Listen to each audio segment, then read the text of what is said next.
Point de lendemain. Par Vivande non. J'aimais éperdument la comtesse de astérisque. J'avais 20 ans, et j'étais ingénu, elle me trompa, je me fâchais, elle me quitta.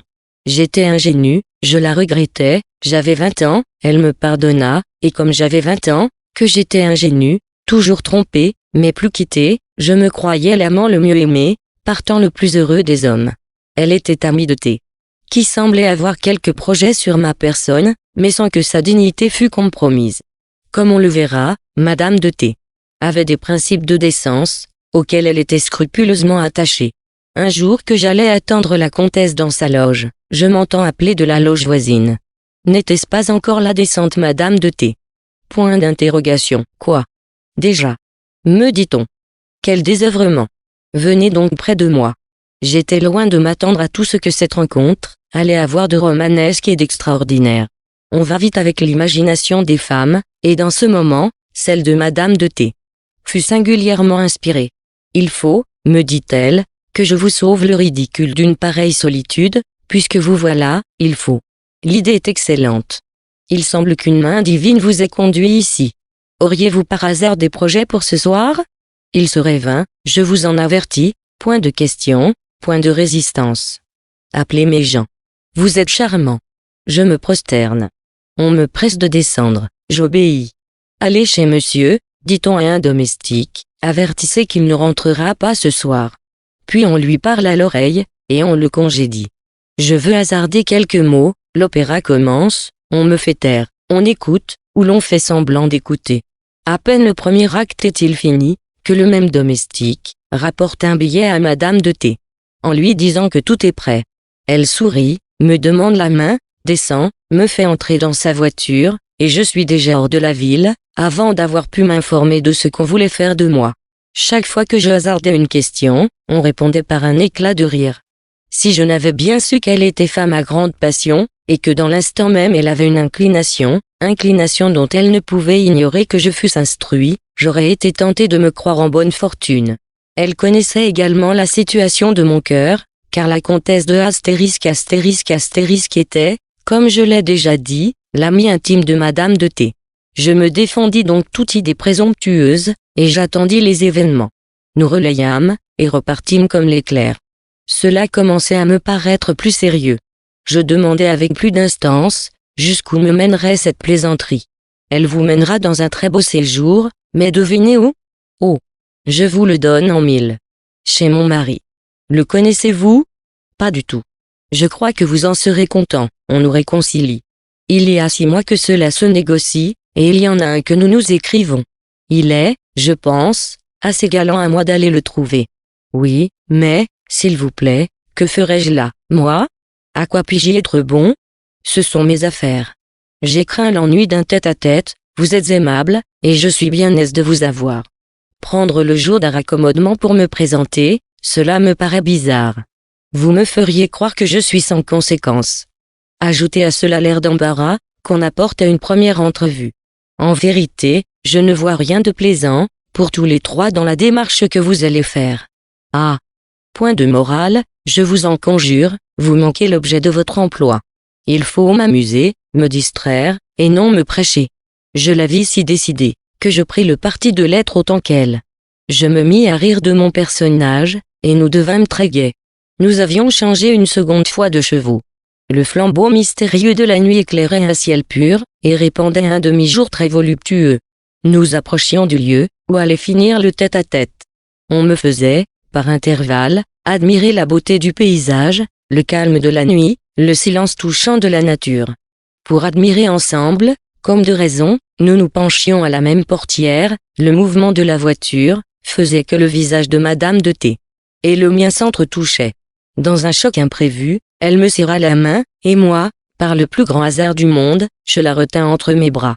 Dans cette attitude, je ne sais ce que nous cherchions à voir. Ce qu'il y a de sûr, c'est que les objets se brouillaient à mes yeux, lorsqu'on se débarrassa de moi brusquement, et qu'on se rejeta au fond du carrosse. Votre projet, dit-on après une rêverie assez profonde, est-il de me convaincre de l'imprudence de ma démarche? Je fus embarrassé de la question. Des projets. Avec vous. Quel du prix? Vous les verriez venir de trop loin, mais un hasard, une surprise. cela se pardonne. Vous avez compté là-dessus, à ce qu'il me semble. Nous en étions là, sans presque nous apercevoir que nous entrions dans l'avant-cour du château. Tout était éclairé, tout annonçait la joie, excepté la figure du maître, qui était rétive à l'exprimer. Un air languissant ne montrait en lui le besoin d'une réconciliation, que pour des raisons de famille. La bienséance amène cependant Monsieur de T. jusqu'à la portière. On me présente, il offre la main, et je suis, en rêvant à mon personnage passé, présent, et à venir. Je parcours des salons décorés avec autant de goût, que de magnificence, car le maître de la maison, raffinait sur toutes les recherches de luxe. Il s'étudiait à ranimer les ressources d'un physique éteint, par des images de volupté. Ne sachant que dire, je me sauvais par l'admiration. La déesse s'empresse de faire les honneurs du temple, et d'en recevoir les compliments. Vous ne voyez rien, il faut que je vous mène à l'appartement de monsieur. Madame, il y a 5 ans que je l'ai fait démolir. Ah, dit-elle. À souper, ne voilà-t-il pas quel service d'offrir à monsieur Duvaux de Rivière, et que monsieur lui répond. Madame, il y a 3 ans que je suis au lait. Ah, dit-elle encore. Qu'on se peigne une conversation, entre 3 êtres si étonnés de se trouver ensemble. Le souper fini. J'imaginais que nous nous coucherions de bonne heure, mais je n'imaginais bien que pour le mari. En entrant dans le salon. Je vous sais gré, madame, dit-il, de la précaution que vous avez eue d'amener monsieur. Vous avez jugé que j'étais de méchantes ressources pour la veiller, et vous avez bien jugé, car je me retire. Puis, se tournant de mon côté, il ajouta d'un air ironique. Monsieur voudra bien me pardonner, et se charger de mes excuses auprès de madame. Il nous quitta. Nous nous regardâmes, et pour nous distraire de toute réflexion, madame de T. me proposa de faire un tour sur la terrasse, en attendant que les gens eussent soupé. La nuit était superbe, elle laissait entrevoir les objets, et semblait ne les voiler que pour donner plus d'essor à l'imagination. Le château ainsi que les jardins, appuyés contre une montagne, descendaient en terrasse, jusque sur les rives de la Seine, et ses sinuosités multipliées, formaient de petites îles agrestes et pittoresques, qui variaient les tableaux, et augmentaient le charme de ce beau lieu. Ce fut sur la plus longue de ces terrasses, que nous nous promenâmes d'abord. Elle était couverte d'arbres épais. On s'était remis de l'espèce de persiflage, qu'on venait d'essuyer, et tout en se promenant, on me fit quelques confidences. Les confidences à dire, j'en faisais à mon tour, elles devenaient toujours plus intimes et plus intéressantes. Il y avait longtemps que nous marchions. Elle m'avait d'abord donné son bras, ensuite ce bras s'était entrelacé, je ne sais comment, tandis que le mien la soulevait et l'empêchait presque de poser à terre. L'attitude était agréable, mais fatigante à la longue, et nous avions encore bien des choses à nous dire. Un banc de gazon se présente, on s'y assied sans changer d'attitude. Ce fut dans cette position, que nous commençâmes à faire l'éloge de la confiance, de son charme, de ses douceurs. Eh, me dit-elle, qui peut en jouir mieux que nous, avec moins d'effroi? Je sais trop combien vous tenez au lien que je vous connais, pour avoir rien à redouter auprès de vous. Peut-être voulait-elle être contrariée, je n'en fis rien. Nous nous persuadâmes donc mutuellement qu'il était impossible, que nous puissions jamais nous être autre chose, que ce que nous étions alors. J'appréhendais cependant, lui dis-je, que la surprise de tantôt n'eût effrayé votre esprit. Je ne m'alarme pas si aisément. Je crains cependant qu'elle ne vous ait laissé quelques nuages. Que faut-il pour vous rassurer? Vous ne devinez pas? Je souhaite d'être éclairci. J'ai besoin d'être sûr que vous me pardonnez. Et pour cela il faudrait, point d'interrogation, que vous m'accordassiez ici ce baiser que le hasard. Je le veux bien, vous seriez trop fier si je le refusais. Votre amour-propre vous ferait croire que je vous crains. On voulut prévenir les illusions, et j'eus le baiser. Il en est des baisers comme des confidences. Ils s'attirent, ils s'accélèrent, ils s'échauffent les uns par les autres. En effet, le premier ne fut pas plus tôt donné, qu'un second le suivit, puis un autre. Ils se pressaient, ils entrecoupaient la conversation, ils la remplaçaient, à peine enfin laissaient-ils, au soupir la liberté de s'échapper. Le silence survint, on l'entendit, car on entend quelquefois le silence. Il effraya. Nous nous levâmes sans mot dire, et recommençâmes à marcher. Il faut rentrer, dit-elle, l'air du soir ne nous vaut rien. Je le crois moins dangereux pour vous, lui répondis-je. Oui, je suis moins susceptible qu'une autre, mais n'importe, rentrons. C'est par égard pour moi, sans doute. Vous voulez me défendre contre le danger des impressions d'une telle promenade. et des suites qu'elle pourrait avoir pour moi seule. C'est donner de la délicatesse à mes motifs. Je le veux bien comme cela. Mais rentrons, je l'exige. Propos gauche, qu'il faut passer à deux êtres, qui s'efforcent de prononcer, tant bien que mal, tout autre chose que ce qu'ils ont à dire. Elle me força de reprendre le chemin du château. Je ne savais du moins si ce parti était une violence qu'elle se faisait, si c'était une résolution bien décidée, ou si elle partageait le chagrin que j'avais de voir terminer ainsi une scène si bien commencée, mais, par un mutuel instinct, nos pas se ralentissaient, et nous cheminions tristement, mécontents l'un de l'autre et de nous-mêmes. Nous ne savions ni à qui ni à quoi nous en prendre. Nous n'étions ni l'un ni l'autre en droit de rien exiger, de rien demander. Nous n'avions pas seulement la ressource d'un reproche, qu'une querelle nous aurait soulagés. Mais où la prendre? Cependant nous approchions, occupés en silence de nous soustraire au devoir, que nous nous étions imposés si maladroitement. Nous touchions à la porte, lorsqu'enfin Madame de T. parla. Je suis peu contente de vous. Après la confiance que je vous ai montrée, il est mal. Si mal de ne m'en accorder aucune. Voyez si depuis que nous sommes ensemble vous m'avez dit un mot de la comtesse. Il est pourtant si doux de parler de ce qu'on aime. Et vous ne pouvez douter que je ne vous eusse écouté avec intérêt. C'était bien le moins que j'eusse, pour vous cette complaisance, après avoir risqué de vous priver d'elle. N'ai-je pas le même reproche à vous faire, et n'auriez-vous point paré à bien des choses, si au lieu de me rendre confident d'une réconciliation avec un mari, vous m'aviez parlé d'un choix plus convenable, d'un choix.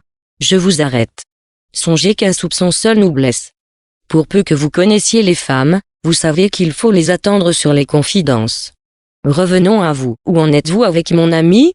Vous rend-on bien heureux? Ah! Je crains le contraire. Cela m'afflige, car je m'intéresse si tendrement à vous. Oui, monsieur, je m'y intéresse. Plus que vous ne pensez peut-être. Eh! Pourquoi donc, madame, vouloir croire avec le public ce qu'il s'amuse à grossir, à circonstancier? Épargnez-vous la feinte, je sais sur votre compte tout ce que l'on peut savoir. La comtesse est moins mystérieuse que vous. Les femmes de son espèce sont prodigues des secrets de leurs adorateurs, surtout lorsqu'une tournure discrète, comme la vôtre pourrait leur dérober leur triomphe. Je suis loin de l'accuser de coquetterie, mais une prude n'a pas moins de vanité qu'une coquette. Parlez-moi franchement, n'êtes-vous pas souvent la victime de cet étrange caractère? Parlez, parlez. Mais, madame, vous vouliez rentrer. Et l'air. Il a changé. Elle avait repris mon bras, et nous recommencions à marcher, sans que je m'aperçusse de la route que nous prenions. Ce qu'elle venait de me dire de l'amant, que je lui connaissais, ce qu'elle me disait de la maîtresse qu'elle me savait, ce voyage, la scène du carrosse, celle du banc de gazon, l'heure, tout cela me troublait, j'étais tour à tour emporté par l'amour-propre ou les désirs, et ramené par la réflexion. J'étais d'ailleurs trop ému pour me rendre compte de ce que j'éprouvais. Tandis que j'étais en proie à des mouvements si confus, elle avait continué de parler, et toujours de la comtesse. Mon silence paraissait confirmer tout ce qui lui plaisait d'en dire. Quelques traits qui lui échappèrent me firent pourtant revenir à moi. Comme elle est fine, disait-elle. Qu'elle a de grâce. Une perfidie dans sa bouche prend l'air d'une saillie, une infidélité, paraît un effort de raison, un sacrifice à la décence. Point d'abandon, toujours aimable, rarement tendre, et jamais vraie, galante par caractère, prude par système, vive, prudente, adroite, étourdie, sensible, savante, coquette et philosophe. C'est un protée pour les formes, c'est une grâce pour les manières, elle attire, elle échappe. Combien je lui ai vu jouer de rôles. Entre nous, que de dupes l'environnent. Comme elle s'est moquée du baron. Que de tours elle a fait au marquis. Lorsqu'elle vous prit, c'était pour distraire deux rivaux trop imprudents, et qui étaient sur le point de faire un éclat. Elle les avait trop ménagés, ils avaient eu le temps de l'observer, ils auraient fini par la convaincre. Mais elle vous mit en scène, les occupa de vos soins, les amena à des recherches nouvelles, vous désespéra, vous plaignit, vous consola, et vous fûtes contents tous quatre. Ah! Qu'une femme adroite a d'empire sur vous. Et qu'elle est heureuse lorsqu'à ce jeu-là elle affecte tout et n'y met rien du sien. Madame de T. accompagna cette dernière phrase d'un soupir très significatif. C'était le coup de maître. Je sentis qu'on venait de m'ôter un bandeau de dessus les yeux, et ne vis point celui qu'on y mettait. Mon amante me parut la plus fausse de toutes les femmes, et je crus tenir l'être sensible. Je soupirai aussi, sans savoir à qui s'adressait ce soupir, sans démêler si le regret, ou l'espoir l'avait fait naître. On parut fâché de m'avoir affligé, et de s'être laissé emporter trop loin dans une peinture, qui pouvait paraître suspecte, étant faite par une femme. Je ne concevais rien à tout ce que j'entendais. Nous enfilions la grande route du sentiment, et la reprenions de si haut, qu'il était impossible d'entrevoir le terme du voyage. Au milieu de nos raisonnements métaphysiques, on me fit apercevoir, au bout d'une terrasse, un pavillon qui avait été le témoin des plus doux moments. On me détailla sa situation, son ameublement. Quel dommage de n'en pas avoir la clé. Tout en causant, nous en approchions. Il se trouva ouvert, il ne lui manquait plus que la clarté du jour. Mais l'obscurité pouvait aussi lui prêter quelque charme. D'ailleurs, je savais combien était charmant l'objet, qui allait l'embellir. Nous frémîmes en entrant. C'était un sanctuaire, et c'était celui de l'amour. Il s'empara de nous, nos genoux fléchirent, nos bras défaillants s'enlacèrent, et ne pouvant nous soutenir, nous allâmes tomber sur un canapé, qui occupait une partie du temple. La lune se couchait, et le dernier de ses rayons, emporta bientôt le voile d'une pudeur qui, je crois, devenait importune. Tout se confondit dans les ténèbres. La main qui voulait me repousser sentit battre mon cœur. On voulait me fuir, on retombait plus attendri. Nos âmes se rencontraient, se multipliaient, il en naissait une de chacun de nos baisers. Devenue moins tumultueuse, l'ivresse de nos sens ne nous laissait cependant point encore l'usage de la voix. Nous nous entretenions dans le silence, par le langage de la pensée. Madame de T. se réfugiait dans mes bras, cachait sa tête dans mon sein, soupirait, et se calmait à mes caresses, elle s'affligeait, se consolait, et demandait de l'amour, pour tout ce que l'amour venait de lui ravir. Cet amour, qui l'effrayait un instant avant, la rassurait dans celui-ci. Si, d'un côté, on veut donner ce qu'on a laissé prendre, on veut, de l'autre, recevoir ce qui fut dérobé, et de part et d'autre, on se hâte d'obtenir une seconde victoire, pour s'assurer de sa conquête. Tout ceci avait été un peu brusqué. Nous sentîmes notre faute. Nous reprîmes avec plus de détails ce qui nous était échappé. Trop ardent, on est moins délicat. On court à la jouissance, en confondant toutes les délices qui la précèdent, on arrache un nœud, on déchire une gaze, partout la volupté marque sa trace, et bientôt l'idole ressemble à la victime. Plus calme, nous trouvâmes l'air plus pur, plus frais. Nous n'avions pas entendu que la rivière, dont les flots baignent les murs du pavillon, rompait le silence de la nuit, par un murmure doux qui semblait d'accord, avec la palpitation de nos cœurs. L'obscurité était trop grande, pour laisser distinguer aucun objet, mais à travers le crêpe transparent d'une belle nuit d'été, notre imagination faisait d'une île, qui était devant notre pavillon un lieu enchanté. La rivière nous paraissait couverte d'amour, qui se jouait dans les flots. Jamais les forêts de Nide n'ont été si peuplées d'amants, que nous en peuplions l'autre rive. Il n'y avait pour nous dans la nature que des couples heureux, et il n'y en avait point de plus heureux que nous. Nous aurions défié Psyché et l'amour. J'étais aussi jeune que lui, je trouvais Madame de T. aussi charmante qu'elle. Plus abandonnée, elle me sembla plus ravissante encore. Chaque moment me livrait une beauté. Le flambeau de l'amour me l'éclairait pour les yeux de l'âme, et le plus sûr des sens, confirmait mon bonheur. Quand la crainte est bannie, les caresses cherchent les caresses, elles s'appellent plus tendrement. On ne veut plus qu'une faveur soit ravie. Si l'on diffère, c'est raffinement. Le refus est timide et n'est qu'un tendre soin. On désire, on ne voudrait pas, c'est l'hommage qui plaît. Le désir flatte. L'âme en est exaltée. On adore. On ne cédera point. On a cédé. Ah, me dit-elle avec voix céleste, sortons de ce dangereux séjour, sans cesse les désirs s'y reproduisent, et l'on est sans force pour leur résister. Elle m'entraîne. Nous nous éloignons à regret, elle tournait souvent le tête, une flamme divine semblait briller sur le parvis. Tu l'as consacrée pour moi, me disait-elle. Qui saurait jamais y plaire comme toi? Comme tu sais aimer. Qu'elle est heureuse. Qui donc? M'écriai-je avec étonnement. Ah! Si je dispense le bonheur, à quel être dans la nature, pouvez-vous porter envie? Nous passâmes devant le banc de gazon, nous nous y arrêtâmes involontairement et avec une émotion muette. Quel espace immense, me dit-elle, entre ce lieu-ci et le pavillon, que nous venons de quitter. Mon âme est si pleine de mon bonheur, qu'à peine puis-je me rappeler d'avoir pu vous résister. Eh bien, lui dis-je, verrai-je se dissiper ici le charme, dont mon imagination s'était remplie là-bas? Ce lieu me sera-t-il toujours fatal?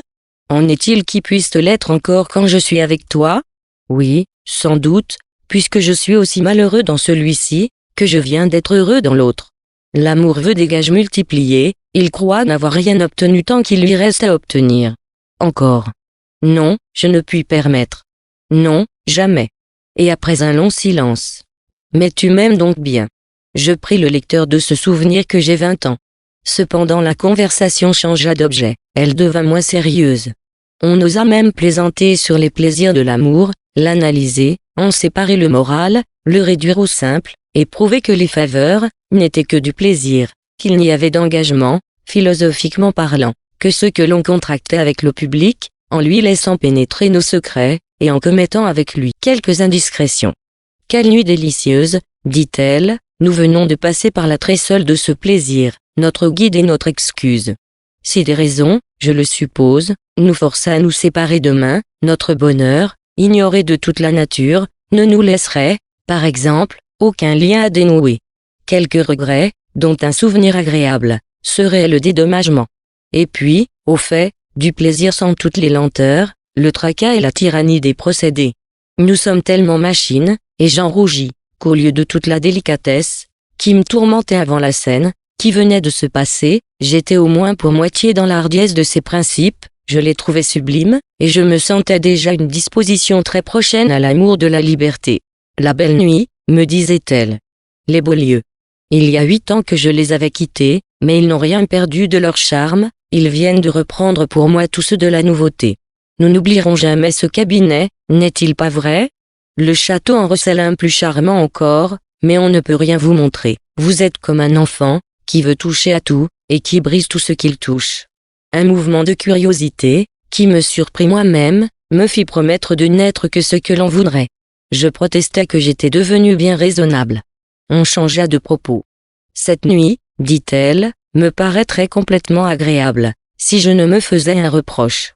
Je suis fâché, vraiment fâché, de ce que je vous ai dit de la comtesse. Ce n'est pas que je veuille me plaindre de vous. La nouveauté pique. Vous m'avez trouvé aimable, et j'aime à croire que vous étiez de bonne foi, mais l'empire de l'habitude est si long à détruire, que je sens moi-même que je n'ai pas ce qu'il faut pour en venir à bout. J'ai d'ailleurs épuisé tout ce que le cœur a de ressources pour enchaîner. Que pourriez-vous espérer maintenant près de moi? Que pourriez-vous désirer? Et que devient-on avec une femme, sans le désir et l'espérance? Je vous ai tout prodigué, à peine peut-être me pardonnerez-vous un jour des plaisirs qui, après le moment de l'ivresse, vous abandonnent à la sévérité des réflexions. À propos, dites-moi donc, comment avez-vous trouvé mon mari? Assez maussade, n'est-il pas vrai? Le régime n'est point aimable. Je ne crois pas qu'il vous ait vu de sang-froid. Notre amitié lui deviendrait suspecte. Il faudra ne pas prolonger ce premier voyage, il prendrait de l'humeur. Dès qu'il viendra du monde, et sans doute il en viendra. D'ailleurs vous avez aussi vos ménagements à garder. Vous vous souvenez de l'air de monsieur, hier en nous quittant? Elle vit l'impression que me faisaient ces dernières paroles, et ajouta tout de suite, il était plus gai lorsqu'il fit arranger avec tant de recherche le cabinet, dont je vous parlais tout à l'heure. C'était avant mon mariage. Il tient à mon appartement. Il n'a jamais été pour moi qu'un témoignage. Des ressources artificielles dont monsieur de T. avait besoin pour fortifier son sentiment, et du peu de ressort, que je donnais à son âme. C'est ainsi que, par intervalles, elle excite ma curiosité sur ce cabinet. Il tient à votre appartement, lui dis-je, quel plaisir d'y venger vos attraits offensés. De leur y restituer les vols qu'on leur a faits. On trouva ceci d'un meilleur ton. Ah, lui dis-je, si j'étais choisi pour être le héros de cette vengeance, si le goût du moment pouvait faire oublier et réparer les langueurs de l'habitude. Si vous me promettiez d'être sage, dit-elle en m'interrompant. Il faut l'avouer, je ne me sentais pas toute la ferveur, toute la dévotion qu'il fallait pour visiter ce nouveau temple, mais j'avais beaucoup de curiosité. Ce n'était plus Madame de T. que je désirais, c'était le cabinet. Nous étions rentrés.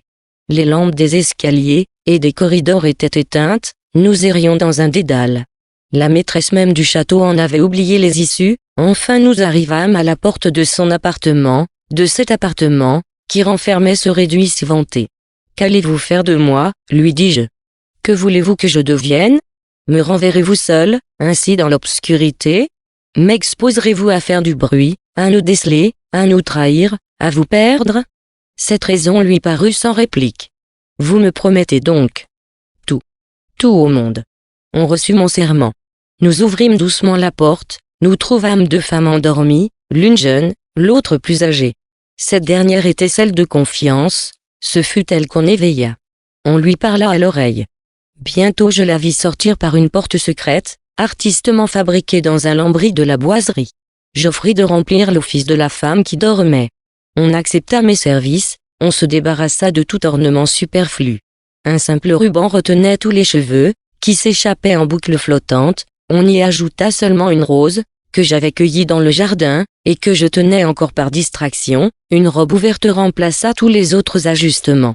Il n'y avait pas un nœud à toute cette parure, je trouvais Madame de T. plus belle que jamais. Un peu de fatigue avait absenti ses paupières, et donnait à ses regards une langueur plus intéressante, une expression plus douce. Le coloris de ses lèvres, plus vif que de coutume, relevait l'émail de ses dents, et rendait son sourire plus voluptueux, des rougeurs éparses çà et là, relevaient la blancheur de son teint, et en attestaient la finesse. Ces traces du plaisir m'en rappelaient la jouissance. Enfin, elle me parut plus séduisante, encore que mon imagination, ne se l'était peinte dans nos plus doux moments. Le lambris s'ouvrit de nouveau, et la discrète confidente disparut. Près d'entrer, on m'arrêta. Souvenez-vous, me dit-on gravement, que vous serez censé n'avoir jamais vu, ni même soupçonné l'asile, où vous allez être introduit. Point d'étourderie, je suis tranquille sur le reste. La discrétion est la première des vertus, on lui doit bien des instants de bonheur. Tout cela avait l'air d'une initiation. On me fit traverser un petit corridor obscur, en me conduisant par la main. Mon cœur palpitait comme celui d'un prosélyte, que l'on éprouve avant la célébration des grands mystères. Mais votre comtesse, me dit-elle en s'arrêtant. J'allais répliquer, les portes s'ouvrirent. L'admiration intercepta ma réponse. Je fus étonné, ravi, je ne sais plus ce que je devins, et je commençais de bonne foi à croire à l'enchantement. La porte se referma, et je ne distinguais plus par où j'étais entré.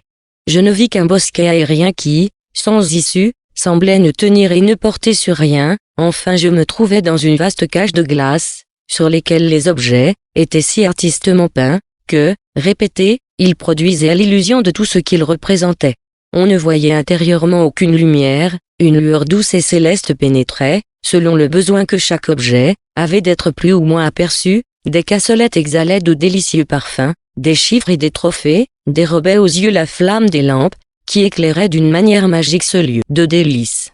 Le côté par où nous entrâmes représentait des portiques, entrailles ornés de fleurs, et des berceaux dans chaque enfoncement. D'un autre côté, on voyait la statue de l'amour distribuant des couronnes. Devant cette statue était un autel, sur lequel brillait une flamme. Au bas de cet autel était une coupe, des couronnes et des guirlandes, un temple d'une architecture légère, achevait d'orner ce côté. Vis-à-vis était une grotte sombre. Le dieu du mystère veillait à l'entrée, le parquet, couvert d'un tapis pluché, imitait le gazon. Au plafond, des génies suspendaient des guirlandes, et du côté qui répondait au portique, était un dais sous lequel s'accumulait une quantité de carreaux, avec un baldaquin soutenu par des amours. Ce fut là que la reine de ce lieu alla se jeter nonchalamment. Je tombai à ses pieds, elle se pencha vers moi, elle me tendit les bras, et dans l'instant, grâce à ce groupe répété dans tous ses aspects, je vis cette île toute peuplée d'amants heureux. Les désirs se reproduisent par leurs images. Laisserez-vous, lui dis-je, ma tête sans couronne? Si près du trône, pourrais-je éprouver des rigueurs? Pourriez-vous y prononcer un refus? Et vos serments, me répondit-elle en se levant. J'étais un mortel quand je les fis, vous m'avez fait un dieu. Vous adorez, voilà mon seul serment. Venez, me dit-elle, l'ombre du mystère doit cacher ma faiblesse, venez. En même temps, elle s'approcha de la grotte. À peine en avions-nous franchi l'entrée, que je ne sais quel ressort, adroitement ménagé, nous entraîna. Portés par le même mouvement, nous tombâmes, mollement, renversés sur un monceau de coussins. L'obscurité régnait avec le silence dans ce nouveau sanctuaire. Nos soupirs nous tinrent lieu de langage.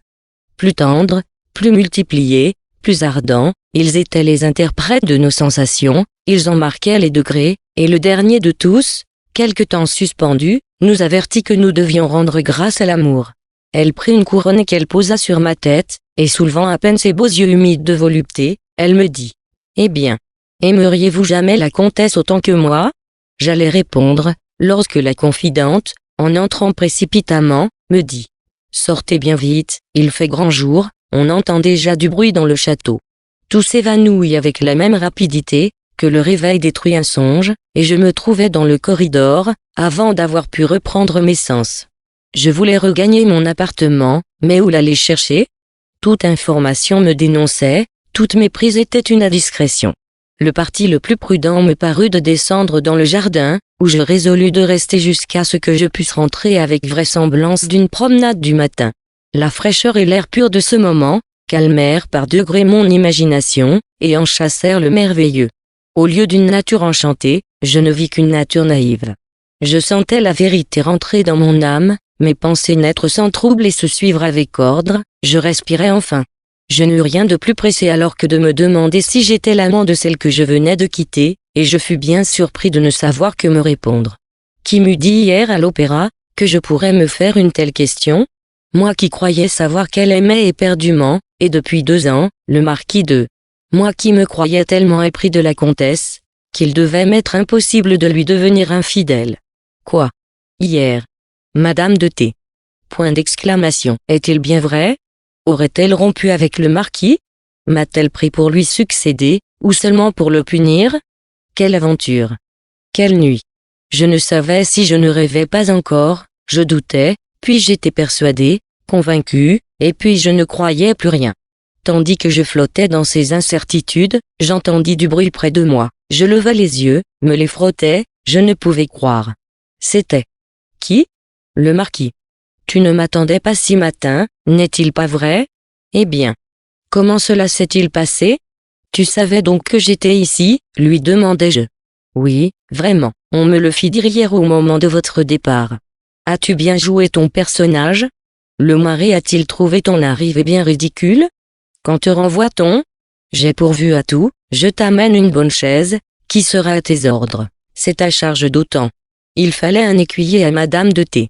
Tu lui en as servi, tu l'as amusée sur la route, c'est tout ce qu'elle voulait, et ma reconnaissance. Oh! Non, non, je sers avec générosité, et dans cette occasion, Madame de T. pourrait te dire que j'ai mis un zèle au-dessus des pouvoirs de la reconnaissance. Il venait de débrouiller le mystère de la veille, et de me donner la clé du reste. Je sentis dans l'instant mon nouveau rôle. Chaque mot était en situation. Pourquoi venir si tôt, dis-je? Et il me semble qu'il eût été plus prudent. Tout est prévu, c'est le hasard qui semble me conduire ici. Je suis censé revenir d'une campagne voisine. Madame de T. ne t'a donc pas mis au fait? Je lui veux du mal de ce défaut de confiance, après ce que tu faisais pour nous. Elle avait sans doute ses raisons, et peut-être si elle eût parlé n'aurais-je pas si bien joué mon personnage. Cela, mon cher, a donc été bien plaisant? Conte-moi les détails. Conte donc. Ah! Un moment. Je ne savais pas que tout ceci était une comédie, et bien que je sois pour quelque chose dans la pièce. Tu n'avais pas le beau rôle. Va, rassure-toi, il n'y a point de mauvais rôle pour de bons acteurs. J'entends, tu t'en es bien tiré. Merveilleusement. Et Madame de T. Point d'interrogation, sublime. Elle a tous les genres. Conçois-tu qu'on ait pu fixer cette femme-là? Cela m'a donné de la peine, mais j'ai amené son caractère au point, que c'est peut-être la femme de Paris, sur la fidélité de laquelle il y a le plus à compter.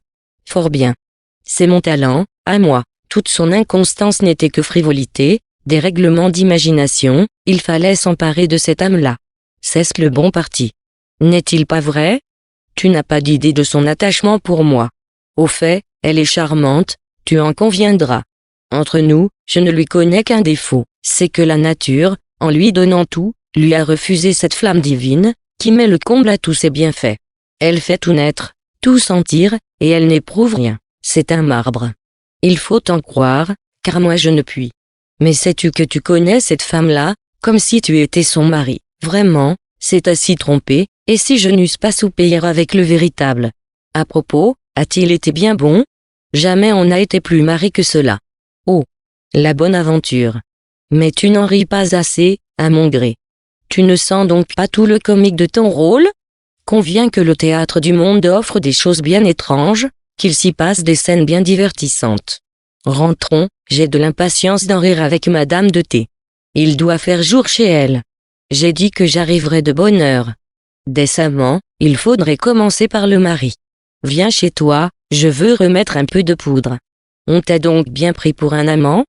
Tu jugeras de mes succès, par la réception qu'on va me faire. Il est 9 heures, allons de ce pas chez monsieur. Je voulais éviter mon appartement, et pour cause.